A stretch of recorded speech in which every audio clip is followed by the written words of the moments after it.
is not at all happy to see the success of another Vaishnava in receiving the Lord's mercy. Unfortunately, in this age of Kali, there are many mundane persons in the dress of Vaishnavas, and Srila Bhaktivinoda Thakur has described them as disciples of Kali. He calls them Kali Chela, disciples of Kali. He indicates that there is another kind of Vaishnava besides a sincere Vaishnava, a pseudo-Vaishnava, with tilak on his nose and kanti beads around his neck. And I've seen these people, haven't you? You've seen them, huh? They put their tilak on very carefully, and they're always dressed, just very pakka, and, they have the outside, external act down. But Srila Prabhupada goes on to say, such a pseudo-Vaishnava associates with money and women and is jealous of successful Vaishnavas. Well, what does he mean here? He means we see these people traveling first class, with nice clothing, nice everything first class, huh? But then when someone actually becomes spiritually advanced, these people become jealous, they become envious, and they begin to harass them in different ways. So we've seen this.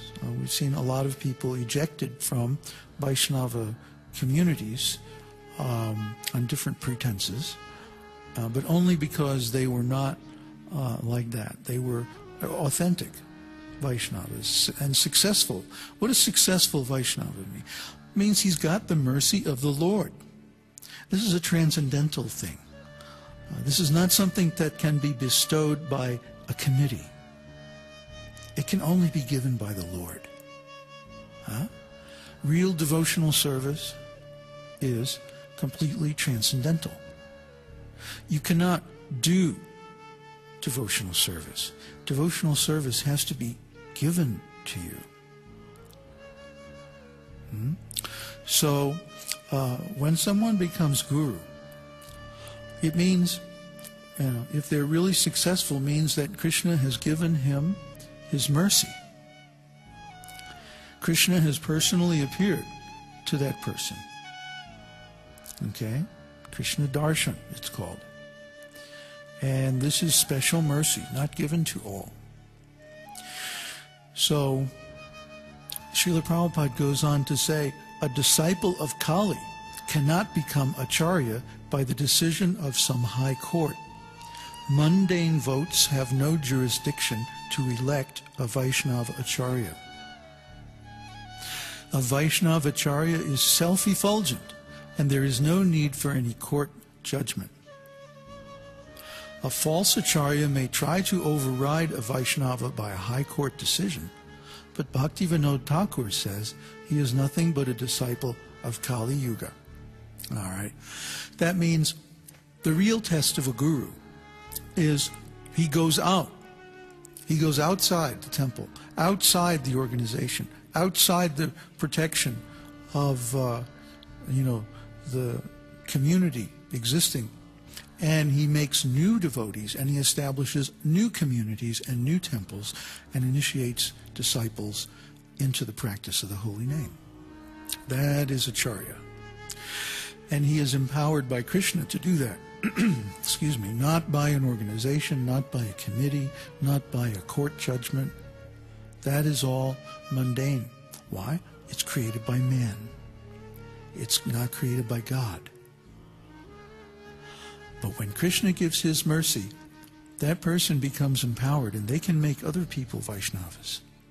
And they can also take ordinary Vaishnavas and make them pure Vaishnavas by their influence. And so, first of all, we have to ask you, have you selected a guru according to Srila Prabhupada's criteria? Or have you selected a guru who is still in the nest? Like the bird, mother bird has to kick the bird out of the nest, the baby birds. And if they can fly, if they can make it out in the world, then they're okay. If not, well, maybe they weren't meant to be survive anyway. So similarly, at some point we have to leave the nest. We have to go outside the Guru Kula, the family of the Guru, the extended spiritual family. We have to go outside and make it on our own. And this is the test, and this is the proof of whether someone has the mercy of Krishna. They have no means of support except Krishna's mercy, and Krishna takes care of them.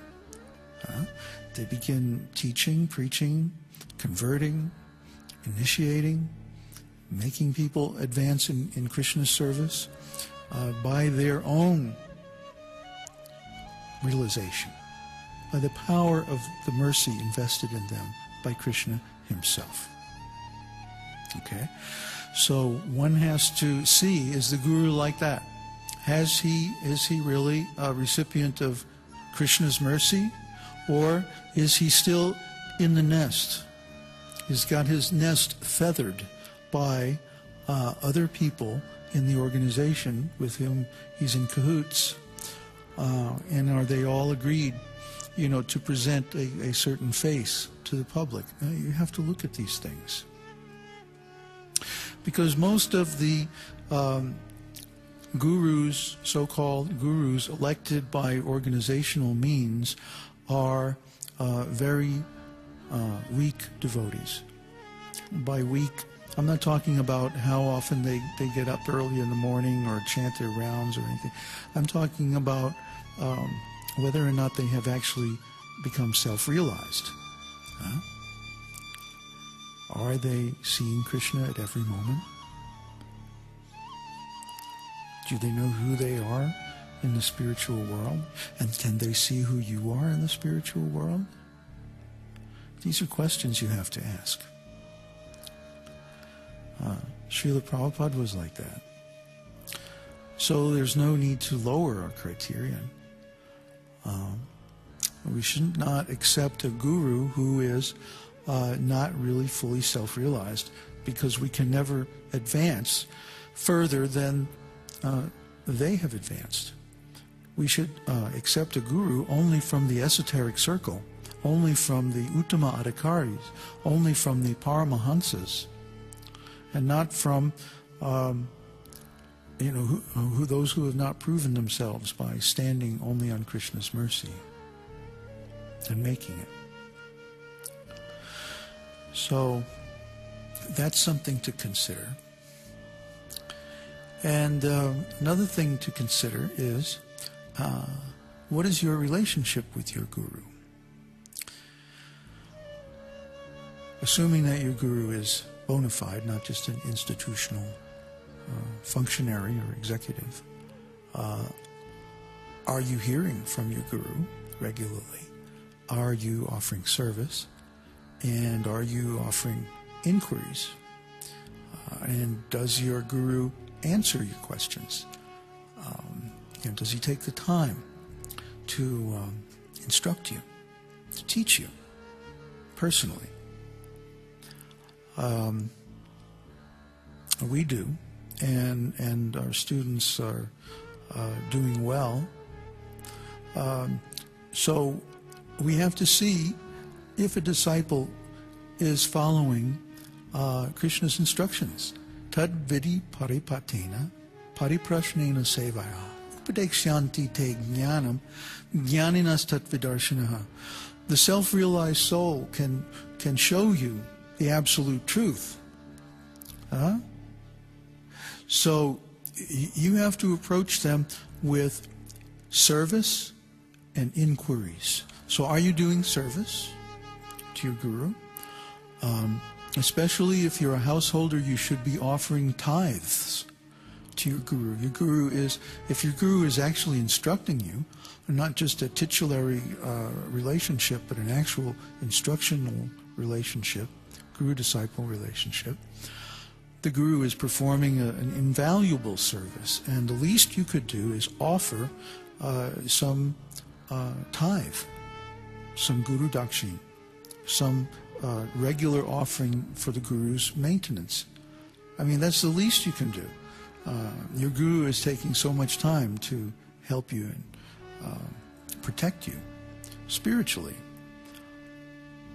He's not serving himself, he's serving you by his preaching activities and so on. So you have the obligation to help support that financially. Or if you can't offer financial help, then you should go and personally serve your Guru. Maybe you have some financial difficulties or something. Then you should offer personal service or some gift or something to show your appreciation. And the other thing you should offer is inquiries. Upadekshanti te jnanam. Why? Because, well, if you're having problems,